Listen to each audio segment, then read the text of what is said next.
Anya and I'm Maddie, and we are the Crystal Gems. Wait, no, we're the Tweeks. At Comic-Con, we got to interview another show on Cartoon Network, Steven Universe. We are huge fans of Steven Universe. I love that show. I've liked it since it came out. It's so great, and I was thrilled and pumped and amazed at how we got to interview the cast. The voices of Steven, Amethyst, Pearl, and Garnet, oops, as well as the creators, like Rebecca Sugar! Really special for me was the actress who does the voice of Pearl. She played Jasmine at Disneyland at the Aladdin Spectacular thing, and she did the voice for that on the soundtrack, and I, as a little girl, loved that, and I would go every time I went to Disneyland, which was a lot when I was younger, and I listened to the soundtrack in the car, and she was like my idol, and I was just like, wow, that's her? I'm meeting her. Wow. I want to be a cartoon character so bad. That's so cool to me. Like, you're going to be an actress, and you're going to sing, and you can go to work in your pajamas, and everyone there was just so nice, and they were all having so much fun. They were all like really loud, funny, and nice, and it was just so great. Before we tell you everything about it by word of mouth, let's see the interview. Jailbreak was an awesome crescendo in a lot of ways. Artistically, the episode is gorgeous, and just some of the colors in the show really pop out at me. The whole musical number, Stronger Than You, was still one of my favorite songs from the show. We just got to jam to that on the panel just now. Everything just really came together for that episode, and it still stands out in my mind as one of my favorites.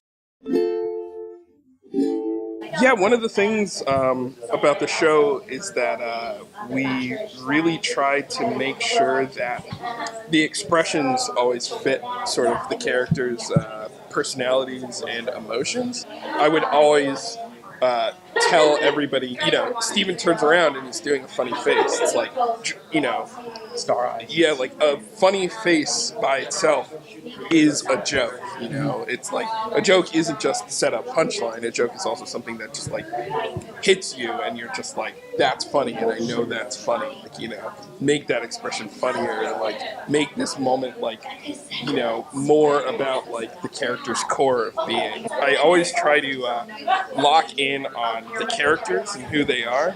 And I kind of had a rule on the show, which is sort of like, it was called one thing per thing. It was a rule I actually stole from The Simpsons growing up. They always said, don't turn the joke into a joke on another joke. It's like, just focus on the thing that's funny about it, or interesting about it, or exciting about it, and really just like lock into that.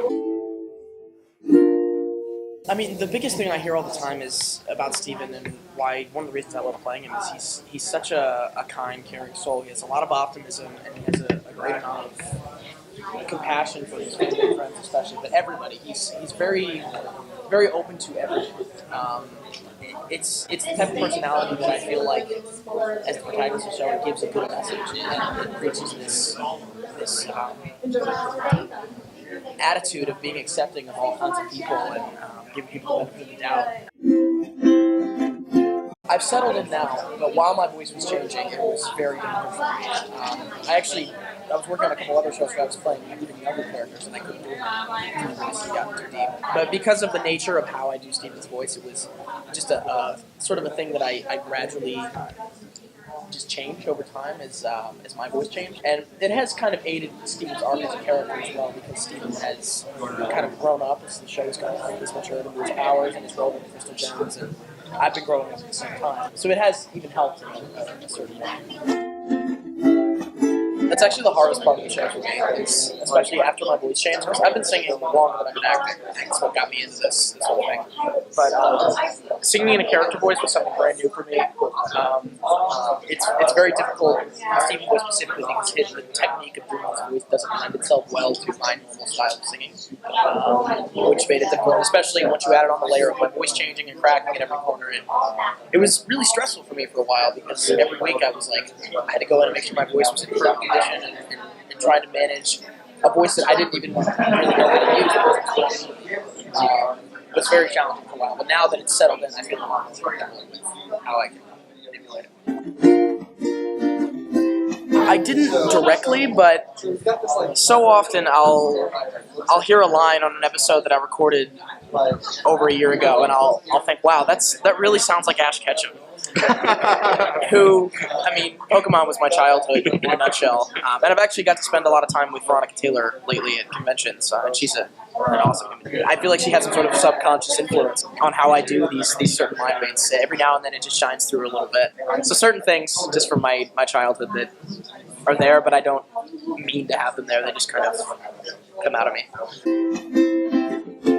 There have been a ton. I get the pleasure of being able to do a lot of awesome lines and songs. As far as dialogue goes, we were talking about this on the panel. One of my favorite things to do is when Steven has like a weird Italian accent and says random things. He was talking about, basically, they didn't know that I study Italian and speak a good bit of Italian until later in the show. So once they found that out, they purposely started writing in these little things. At the end of Steven and the Stevens, I say arrivederci. There's the one line to Jamie, if you need a great actor, you become the right guy. And that's always fun, because it's a little thing that's related to me, and it's also, the accent is just goofy, so it's really fun to exaggerate.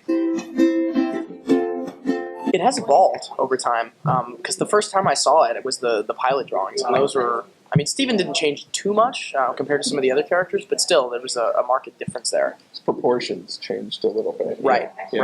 When I first saw the artwork for the show, I thought it was really cool. I hadn't seen anything quite like it before, and there's something about my brain just really responds to vibrant colors, and obviously this show has a lot of it, so that jumped out at me immediately. And I had a really good feeling coming out of the audition too, just recording with my teacher. It's like, okay, I really feel like I understood this one and what they were trying to go for. It's really special to be able to see the fans and interact with people and hear about people's experiences and how the show has touched them. So, and also to hang out with these fun folks. No, she's been on tour. You know, because we record together sometimes, but we don't have that much time afterwards to hang out. So the opportunity for all of us to be together in one place is awesome. Yeah. So we have fun. Oh my gosh. I knew that the show was going to be a musical some way because when I auditioned, I was required to sing. I think we all had to sing the opening theme song for our audition. So I knew that there was going to be music in the show. I didn't know how much music, and I'm so thrilled every time we get new music to learn for the show. I'm such a happy camper. And I'm like sweating bullets. No, you have a fabulous voice. I love your voice. But you're a pro, you know. It's like it's easy for you. It is not. Actually, it's not. It's not easy because the way that Rebecca writes her music, it's very unpredictable. I sort of mentioned it at the panel. I love that it's so many. There's so many dynamics to her music, and it's not predictable. And it's a real challenge for me, and I love it. I'm like, bring it on. Yes. If I could get a surrogate to come in. No, I'm just kidding. Stop it. I would love that. That would be so fun. Anything involving Rebecca and all these fine people, I'm like, if we're going to go, like, recycle or just do anything like poop scoop, like, I'll do it. Yeah. They're the best. I'll do whatever. I'm game. Yeah. Oh God! Well, I love that Pearl is very motherly, and it's something that I can connect with because I am a mother of 2 boys. That part comes very natural to me. And I love that she's always trying to care for Steven and make sure that he's okay. And when I scream, Steven, I can just interchange my kids' names, and it sounds exactly the same. I love Amethyst's development. I think in the beginning we saw her, she was really insecure, and as time's gone by, I think she's kind of proven herself to be more complex than that, and I think we're noticing that she's growing up a little more, and so that's a favorite part for me, and I'm hoping that maybe my life can like grow in that direction, and I can grow up a little, just like Amethyst, so, I have never done anything like this before, so this is all very new to me. That the voiceover world is very different from anything that I've ever done, which it is so much fun. And we're still acting, we're still trying to be a little bit physical without making too much noise because the microphone will pick up all of kinds of noises and stuff. We could never wear. Yeah, these are no in the studio. No big zippers. Yeah, no corduroy. But all of that animated, physicality is all, that's the artist's job to make us look very physical. In the studio, we're trying to, like, when we're making effort sounds, it is like the most fun. Like earthquakes. Yeah, we're just all like yeah. So that, and we try to jump without making too much noise, but being on stage is very, Deedee often will say a line, and like it amazes me that this is your first role because you are. I mean, she's amazing, right? You hear her voice acting, you can sense everything in it, and so she slays like every line, and then after she always goes. I'm like, no, that was awesome. And then when I say lines, I often forget to close my mouth, so I'll like say a line, and I'll just be like, and then the voice director will be like, Michaela, please close your mouth. Yeah. I almost wish that there was somebody videotaping our records. Oh my because gosh. I think that would be fun to animate, actually. When we're all in the studio together, you could replace the studio with like a cardboard box. We would still have the same amount of fun. I just feel like maybe a lot of what comes in the show, what's delivered on in the show comes from our natural bond. Just as actual friends and like castmates. I get a script and I get on the microphone, and we have voice directors. Ken Osborne. Yeah, he's Ken Osborne.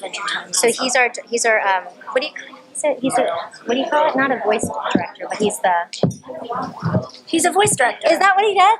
That's what he does. I knew that. I just didn't know what the technical title was.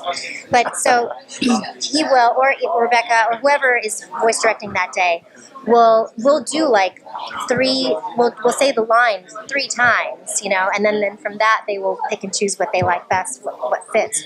But I really rely on the script, what's written for me. I rely on the storyboard, the pictures of Pearl and what her face is doing, and also the voice direction, because they have a vision of what she sounds like and what they want her energy to be like. So it is all them, and I step in and I'm like, will give my voice. So as far as contributing something like that, it's all sort of laid out there for you.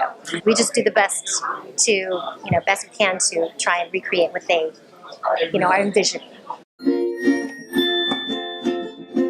Oh, absolutely, together. You feed off of each other, just like we just like that, right? Just like that. There. Yeah.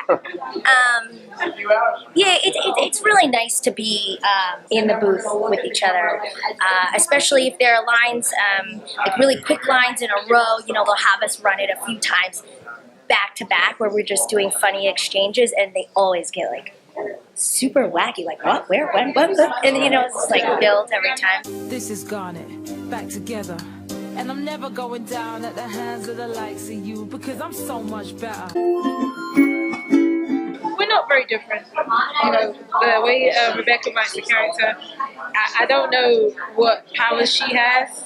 It's almost like every week I go and I'm like, how did you know what I was going through? No, I get to read something that I relate to, and it just kind of normalizes us all as humans. Whether I go into a show over here, thousands of people will then come in the studio and write. It reminds me, okay, well, we're all going through the same thing, generally at the same time, and possibly with the same consequence. So it's not different. It's pretty much the same thing, but physically it's challenging because Garnet is pretty much a one vocal note person. She's very like her. She might go, oh, but that's about it. So it's challenging to kind of stay level, when I'm used to being up and down and then it's pretty challenging, but I'm learning something new, so I love it. basically where both of their heads were at, because they didn't agree, and one of them was furious and the other one was scared, and it was breaking her apart. I think we were jumping back and forth. You did them together though. You went back and forth. It made me feel like I was a little nuts. I was like, am I really crazy for real? But no, it was good. You know, Rebecca pushes you. She challenges you. It's like things that you never really thought you could do. I never knew I could do in a vocal group. I've learned I can actually do. So this has been an amazing experience for me, just off the rip. But it was genuine. She was like, so I want one to sound like this and one to be calm. And I was like, well, what does crazy and calm sound like at the same damn time? And we just started trying things, and it flowed. And when she didn't like it, I altered it a bit, and just, we just kept the memory. My memory, obviously, for music is one thing. So it's almost like singing two different harmonies, or singing two different notes, going back and forth for me. So it was easy to do that, but it was, still taking directions. It's her physicality and the fact that she would really takes control. I think Sapphire also has a level of control, even though she's very passive, and Ruby does too. They really make the most sense when they're together, but that's the nature of Garnet. Oh yeah, it was always planned. I had been writing a lot of music for Adventure Time, so I knew that I wanted, if I made my own project, for it to be very musical. So it's no accident that Stephen is sort of the son of a musician and a fighter, because he's both of those things. It's always supposed to be part of the foundation of the show. It depends. There have been cases where I'm just writing a song that I feel like I need to write, and that becomes an episode, which was true for an upcoming episode. And I think a lot of times I'll be writing episodes about how I feel about something at that time, which is also what I want to write the songs about. So it just sort of comes together a lot. If it's really a crucial narrative song, a lot of times it starts written where it'll be like, this character will, or we want a set piece, it'll be like, they'll start singing here and they'll end singing here, they'll feel like this at the beginning and then they'll feel like this at the end. And then it'll be like, okay, and I'll go and try and write that, and I'll try and think of a hook. But that's my favorite thing, is when a song actually progresses a character, when you start and finish. I love it. Yeah. I really love Sweeney Todd. I saw Patti LuPone do Sweeney Todd in New York. There's it's very dark, but there's this song, that, I'm forgetting the character's name. It's the one who wants to marry his own daughter. And when he starts it, he just hates himself for it. And when he ends it, he's congratulating himself for it, because he's like, what a brilliant way to keep her pure. And it's just like, what a huge arc for a character to go through. That blew my mind. It's really, anyway, that's not age appropriate song.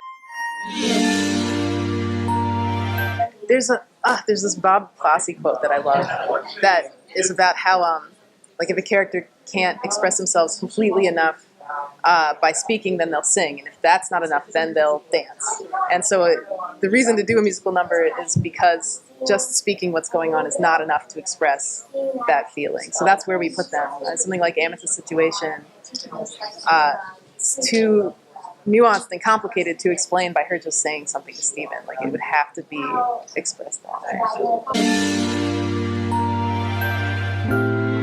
Probably this. Well, go ahead. And maybe this thing was Stronger Than You. It's one of my favorites. Yeah, that was fun. I was like, because it was fun, because she was like, oh, good, you gonna rap a little bit? I was like, it's cool. Fine, it's a rapper, that's all right. And then when we were doing it, I was like, all right, I can go bars.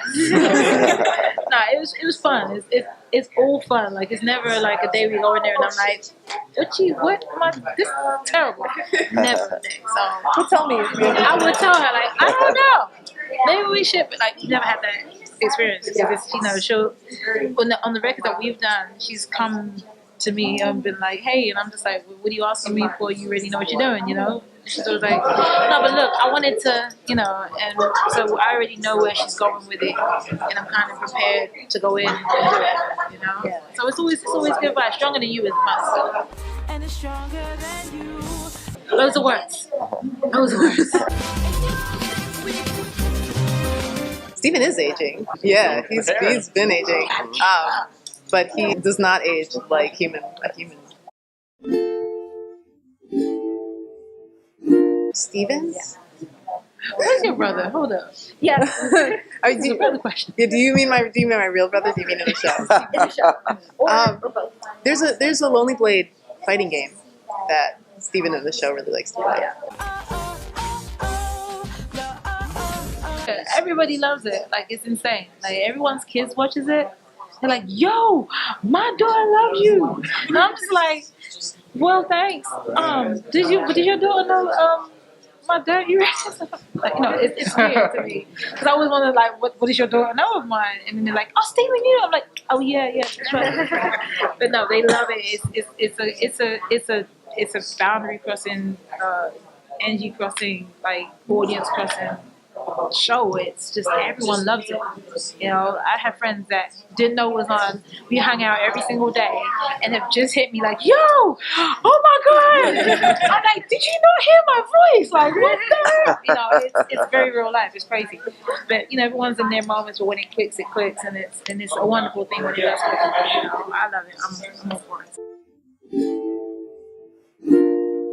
I am totally Garnet. It's real life. Like, yeah, no. Okay, so because the fans gonna be like, I knew it. No, there's so much. There's so much in the character. Like, I tell you, it's very real when I say that. I come to sessions and there's a lot of stuff being read or written. I read and I'm just like, this is really me. This is what I went through this week, and how does she know? You know. So it makes it all the more relevant for me to be able to say it. The idea that Ruby and Sapphire, one's really strong and one's really reserved, that's exactly how I am. As a kid, I was very in my own head, very reserved, never used to speak, talk for the gods now, but I never used to speak when I was a kid. So, you know, it was very internal for me, quite scared, you know, a little nervous. And as I grew up, I realized not to be scared of, and I turned into Ruby. So, you know, it makes sense. Like, all of the characters make sense. Garnet makes sense to Estelle. A couple have been like, yo, really, how? Like, it is literally what I said. They're like, yo, I didn't even know, and then now I know, like, how? What the hell were you even doing? I'm like, in between albums, Steven Universe. He has the whole outfit. He dressed up as Steven, I think. He did. He dressed up as Steven for a fancy dress party he had. That was amazing. I'll find a picture on it. I'll tweet it. Oh, sure. I mean, I put them up online. I'd love to. I think I'd have to do it through the studio, and I'm always saying I'd love to do that. I wish. Oh. So that's all for now. Follow us on Instagram, Twitter, Tumblr, Periscope, and like us on Facebook. Subscribe to us on YouTube and check back every Thursday on ComicMix.com for new videos. Bye!